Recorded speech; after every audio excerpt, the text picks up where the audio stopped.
dengan balik lagi menggali arti kata Yehuda yang diambil dari akar kata yadah.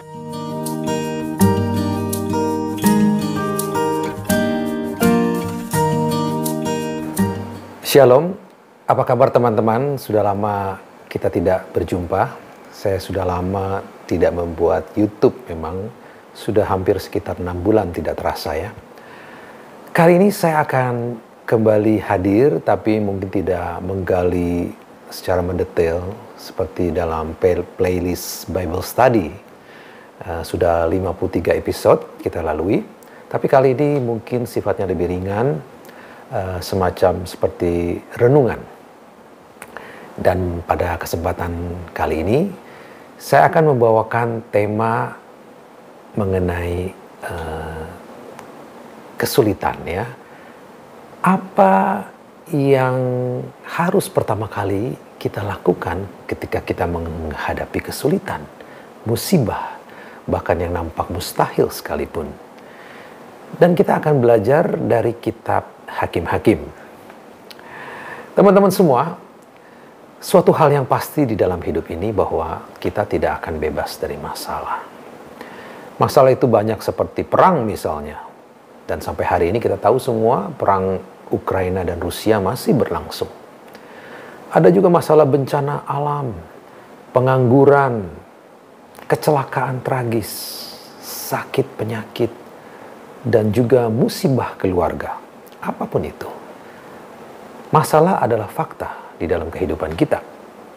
Dan ketika kita dihadapkan ke dalam masalah, tentu ada cara bagaimana menanggapinya. Bisa secara positif, bisa juga negatif. Atau tidak menanggapi sama sekali. Tapi itu tetap juga ya, kita artinya merespon secara pasif. Ada banyak cara yang inferior ketika kita merespon masalah. Misalnya dengan berteriak, ya, membanting pintu. Bisa juga dengan mungkin beralih kepada kecanduan alkohol misalnya. Ya mungkin untuk zaman sekarang bisa juga kecanduan medsos. Atau juga dengan menyalahkan orang lain untuk disalahkan. Tapi hari ini kita mau belajar dalam menghadapi kesulitan lewat cara-cara yang telah ditentukan oleh Tuhan. Ya, untuk instruksi bagi kita, ya, pedoman bagi kita. Di dalam Alkitab kita sudah tahu ya, ada beberapa cara yang positif ketika ada masalah yang menghancurkan. Misalnya ditanggapi yang positif itu Ayub ya, kita mungkin sudah banyak yang tahu juga ceritanya. Dan kalau yang negatif seperti misalnya Saul. Nah, pertanyaannya, memakai cara Tuhan, apakah itu masih efektif? Apakah Tuhan itu sungguh masih bekerja hari ini dalam kehidupan umatnya? Tentu jawabannya adalah ya dan amin. Tuhan tidak pernah berubah. Seperti ditulis dalam Ibrani 13 ayat 8, bahwa Yesus itu sama dahulu, hari ini, dan selamanya.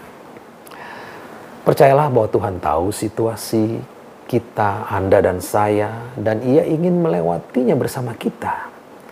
Dia ingin Anda dan saya itu tidak melewatinya sendirian. Ya, kalau kita mencoba untuk menaklukkan masalah dengan sendiri, kekuatan sendiri, masalah-masalah hebat ya tentunya, seringkali kita menjumpai tidak cukup efisien. Mengapa kita tidak minta pertolongan kepada seseorang yang lebih pandai dan jauh lebih berotoritas, yang lebih kuat dari berbagai macam penulis-penulis hebat populer di dunia ini. Dan seseorang itu sungguh mengenal Anda ya, ketakutan Anda, kelemahan Anda dan saya, dan juga kekuatan kita. Dan bagaimana jika seseorang itu mengundang Anda untuk berrelasi secara pribadi? Ya, seseorang itu adalah Tuhan kita sendiri. Dan ingat, bagi Tuhan tidak ada yang mustahil. Percayalah bahwa Tuhan itu ingin bertindak di dalam kehidupan Anda dan saya, tetapi memang beberapa hal dituntut dari kita, ya. Perlu kerjasama. Sebab segala sesuatu yang ditulis dahulu telah ditulis untuk menjadi pelajaran bagi kita, supaya kita teguh berpegang pada pengharapan oleh ketekunan dan penghiburan dari kitab suci. Roma 15 ayat 4. Teman-teman semua, kita dapat menganggap kitab suci tentu sebagai pedoman yang menunjukkan kepada kita ketika kita menghadapi masalah. Di masa-masa sulit, ya. Memang di Alkitab itu ada banyak cerita yang memikat, yang dramatis, yang heboh gitu. Tapi itu semata-mata bukan hanya untuk menghibur kita, tetapi tentu dimaksudkan untuk memberi instruksi untuk hidup bagi kita. Ada satu pedoman yang kita bisa ambil dari yang mungkin tidak tersirat secara jelas memang kadang-kadang.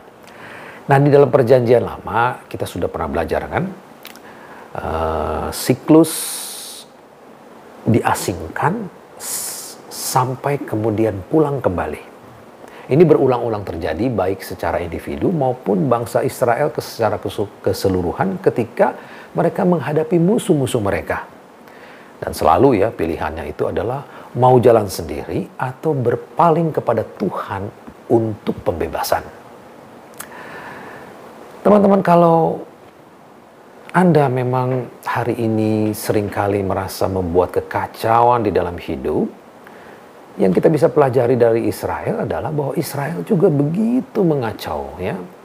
Tetapi Tuhan kan tidak begitu saja selesai dengan mereka. Dan tentu kabar baiknya adalah bahwa Tuhan juga tidak selesai dengan Anda. Jadi kita harus terus-menerus berpengharapan. Ya. Di dalam kitab Hakim-Hakim yang kita mau pelajari hari ini adalah bahwa ada pertanyaan krusial yang penting di dalam Hakim-Hakim ketika Israel dihadapkan dengan situasi sulit ketika menghadapi musuh mereka. Ketika mau berperang dengan musuh, ya, orang Kanaan.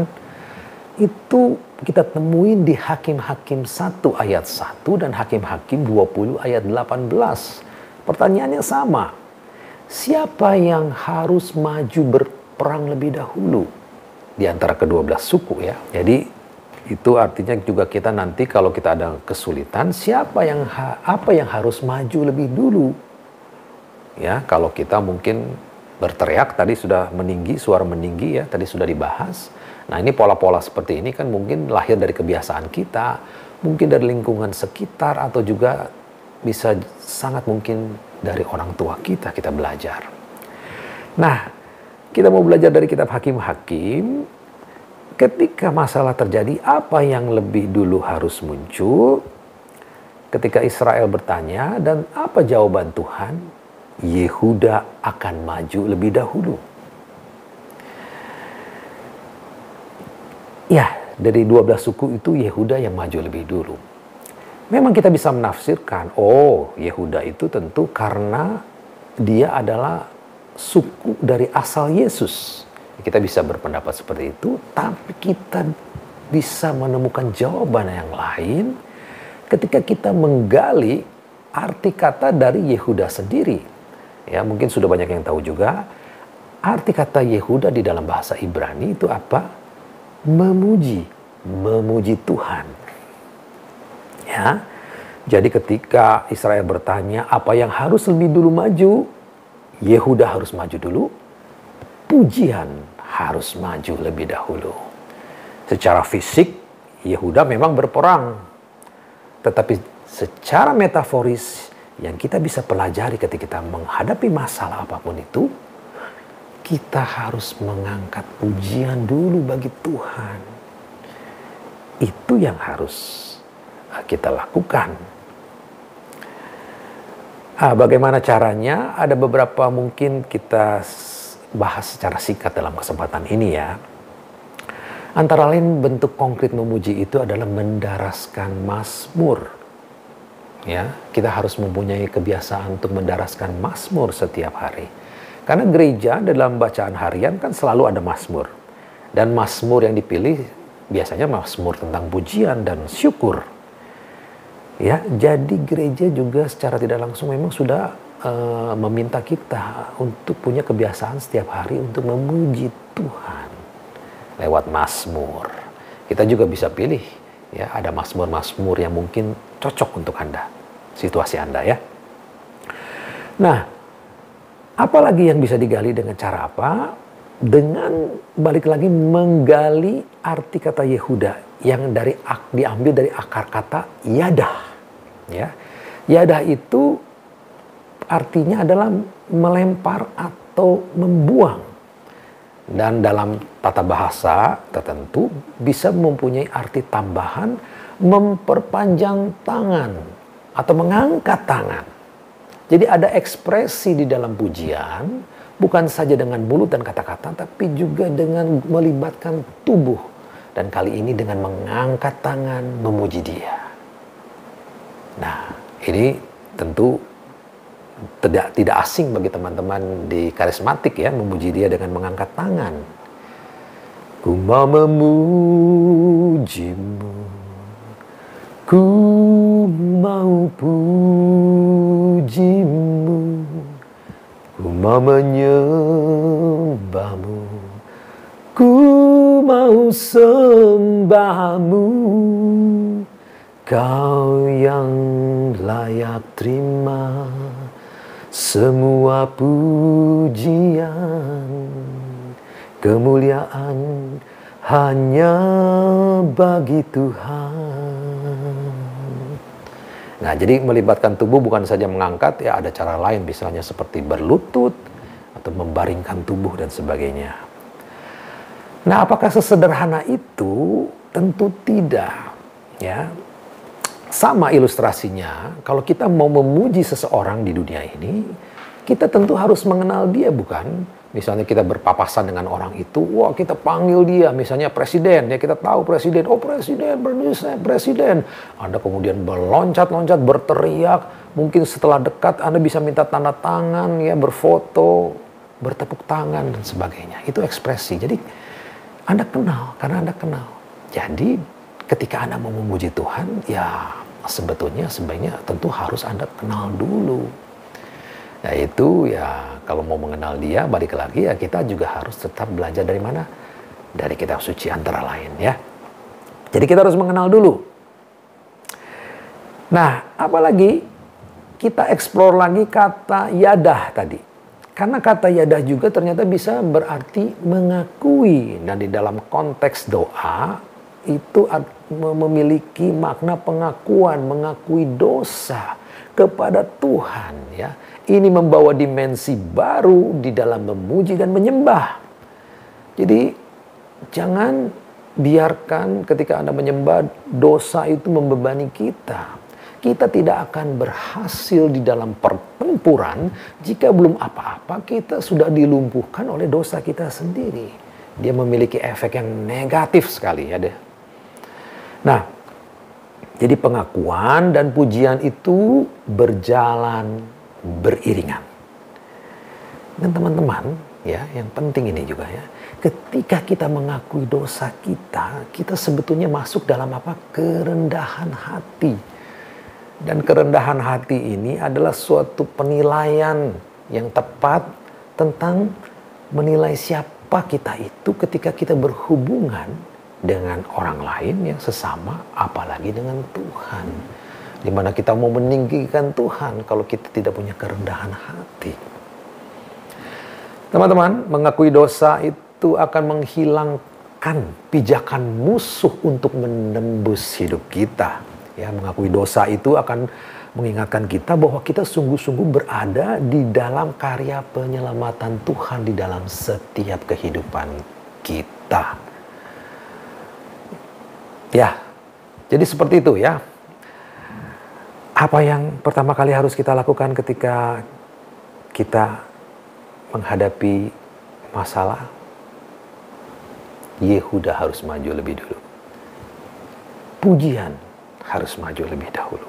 Ya, kita harus mempunyai kebiasaan untuk memuji Dia. Nah, itu memang tidak mudah. Tapi sekali lagi, Pujian harus maju lebih dahulu. Itu isyarat ketika kita menghadapi masalah. Demikian tayangan ini. Terima kasih sudah menyaksikan. Tuhan Yesus memberkati. Amin.